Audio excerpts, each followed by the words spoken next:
Bemused is a pretty unusual game. Some of the mechanics are fairly, well, unusual, you don't see them every day. But the theme especially, just when you thought there could not be any more themes to be explored in gaming, in this game each player is a muse. And the fact that you are a goddess doesn't also mean that you cannot be a vindictive little monster. As a muse, you have a protege, and you want your protege to thrive, but at the same time you're planting doubts and dread in the other players' proteges, hoping that they are driven insane or that they kill themselves. I know, some of the themes behind the beautiful art, there's a little bit of a dark theme here. So each player is a muse and has a protege. Each protege is represented by one of these cards. The art is absolutely stunning, and also bravo to the artists for the diversity and for the inclusive approach that we see here. So each player receives a protege. Players can choose it or they can assign them randomly, that's up to you. Each player also has a Gemina, that is a character that has a special connection with the protege. You will shuffle these tokens using only the tokens of the protege or the virtuosos that are in play, and then you will shuffle again the ones in play, and then you will assign one to each player randomly. For example, the dancer in the present game has a special and secret connection with the musician. It is also possible that you have a secret connection with yourself, that you receive your own tile, because artists sometimes are just narcissistic and very involved with themselves that way. Next, you assign a random tile to each player, which is a secret that defines the relationship between the virtuoso and the Gemina. For example, depending on the tile that I received, my dancer may be in love with the musician. Who's the musician? With the musician. Or may have devotion to the musician, may feel hatred for the musician, acrimony, etc., etc. Suppose that I am in love with the musician. The relationship will tell you, well, what that means in general, and also how you get to score extra points at the end of the game. For example, if you're in love with your Gemina, you get 1 more point if your Gemina is not dead at the end of the game. But both the Gemina and the relationships are secret at the end of the game. Now, of course, if players see me that I target a player consistently with aggressive actions, maybe they'll think that that is my Gemina and I have hatred for the Gemina if I'm trying to save my Gemina from attacks, well, something different. What else do we have? We have dread cards that are placed in the middle of the table. These cards are all the same. Yes, this is not the back, this is the front. Each player starts with a dread card in their hand at the beginning of the game. You put them face up again because there's no difference. And then we have a deck of cards that are linked to the various Gemina. Basically, there is a mini deck of cards for each, linked to each virtuoso. There's a mini deck of cards, so one for the dancer, one for the painter, one for the thespian, and so on and so forth. And you shuffle them all together at the beginning of the game, including only the cards for the characters that are actually in play. Then you will assign these cards to players. You give a hand of cards to each player, and players are good to go, are ready to go. Now, what happens during your turn? At the beginning of your turn, the first thing that you do is you will draw 2 cards and you will add them to your hand. Then you have to make a play. You have to make a play. What you can do, one thing that you can do is you can plant doubt. That is, you play a card and you play it next to a matching virtuoso, and now you assign a point of doubt to that player. Or you can play a card representing your own virtuoso. You can put it, you can show it to the players, then discard it, and then you get to activate the special ability of your virtuoso, which in this case would be to move dread cards around. As my play, I can also, instead of what I just said, I can choose to play a dread, and again I simply assign it to a player. I can assign it to any player. I can also choose to discard 2 cards of any type, as long as they are matching. I show that I'm discarding a match, and I get a dread card, which I can assign to someone. This is a good way of getting rid of doubt cards that you don't want to hurt a Gemina that you like. I'm in love, and if I'm playing this to plant a doubt, then I am giving the doubt to the person that I love. I don't want to do that, but if I have two of them, I discard them, etc., etc. So basically, as the game progresses, players, characters will have stacks of doubts and dreads next to their own main tile.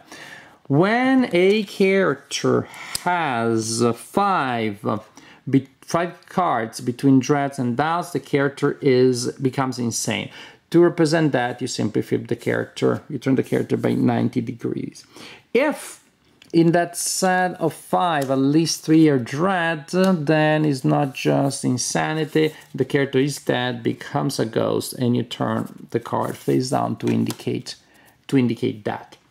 Insane players and dead players play slightly different. What I've been telling you so far is when a player is alive and not insane. So again, if you're alive and not insane, you can plant a doubt, play a dread, use your special ability by discarding a card of your color, or turn two matching cards into a dread, which you assign to another player. After you do so, you can perform another play. Basically, repeat one of those actions or take another action. Then you will discard at the end. Then you will discard. You discard one card. Remember, the turn starts with you taking two cards, adding them to your hand, and then you get to play cards. And you at least a card, and at the end of your round you have to discard a card.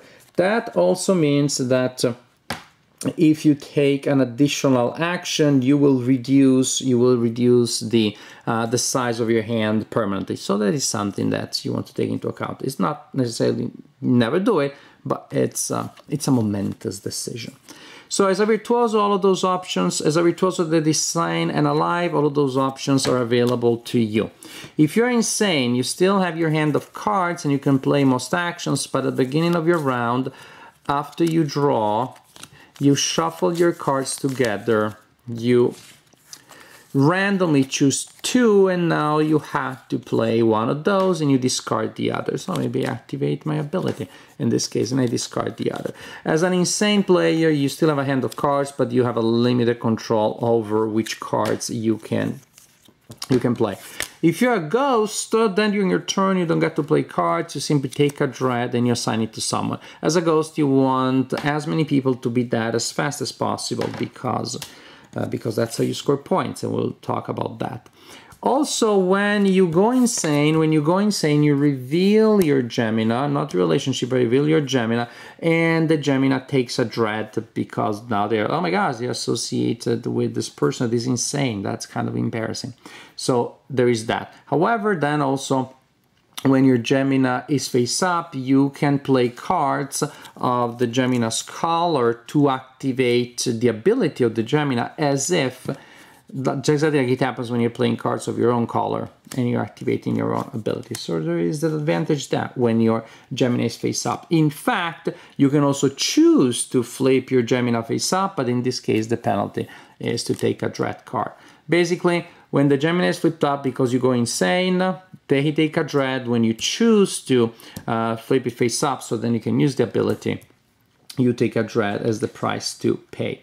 The game continues like this, with players getting increasingly unwell and then going insane and possibly dying, etc., etc.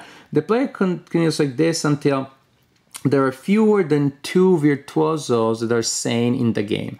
At the point the game is over, players will score, well, I'll show you from the rule book. You score a number of points depending on your condition, sane, insane, or phantasma, which is a fancy word for ghost. Then you lose points for doubt cards and dread cards that you have. As a phantasma, you score very few basic points, but then you score extra points for each other phantasma, each other ghost in play. That's why you want to kill people, because you want to produce as many ghosts as possible. That also means that becoming a ghost really late in the game makes it really hard. If you're the first one, chances are maybe you'll be the only one. Also, you get to score extra points if you were able to meet the condition of your special relationship with your Gemina.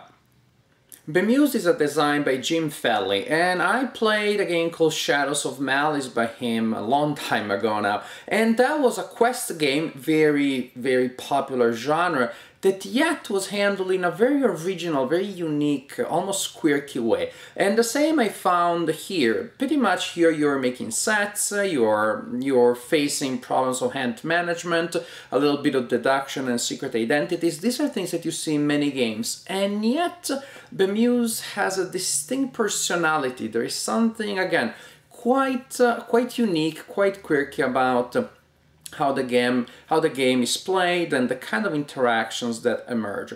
Maybe it is because of the contrast between the gorgeous, uplifting, lofty art and the darkness and meanness of the theme and of some of the interactions, of course, as you're trying to drive somebody insane or to kill them. Now, if a person dies because they have too much dread, my impression is that means they kill themselves. That's a very heavy theme there. Of course, you don't have to get into that much detail, of course, but chances are the players will figure it out that that is what the game is about. As for gameplay itself, definitely it's interesting and fun to see the kind of interactions that emerge, again, mechanically and thematically. There is a game in which two players are in love with one another. Oh, so nice. And the following game, one of them is in love with the other, but now one is trying to murder the other person. Oh, not so much. Oh, there's just, it's a little bit weird. It's the kind of thing that sometimes you have in party games, which is just about laughing about the crazy situations that the game creates, but this is not it, because you have the party element almost. Definitely you have social deduction and social interactions, but the game has a tighter mechanical engine as opposed to many party games that are just freeform. It's just about making jokes about one another. And you will make jokes here, but again, the gameplay engine is really tight. It's about a certain number of cards, and that number of cards will trigger that event, that other number will trigger that other event. The game is fairly simple to play, but if nothing else, because it doesn't resemble many other games out there. At the beginning I found the players found it not intuitive. Even I, that I'm the owner of the game and the one that taught it to other players, I had to read the rule book more times than I expected for a game that after all is this simple. It's about play a card or play two cards and not much else really. But there are a lot of different situations that may be triggered by the playing of the cards. You have to learn about the different possible situations in which your protege will be saying insane, dead, and they come with different sets of possible things that may happen. And so, and also once you learn those rules, so then you have to figure out what to do with them, how to manage to achieve your objectives with those. So it's a game that it's not hard, it's just not that intuitive. You have to get into the frame of mind. I'm going to learn a game that feels different from other games, and just, you know, be open-minded and you'll get it. But once you get there, again, the different powers, the different interactions that you have, the different gameplay options that you have, all of these things really come together nicely. And my group really enjoyed it. There was a mix of players, some very seasoned players, some more on the new side of things, and we all enjoyed it. I definitely enjoyed it. I thought it was fun. I liked the gameplay options that they have, so I liked the mechanics, I liked the theme, I liked the social aspect that the game was encouraging. So, well, again, you have a perfect trifecta there. The game also looks very good, so definitely I have a very, very positive, very high opinion of Bemused. I enjoy playing it, and so did everybody in my group.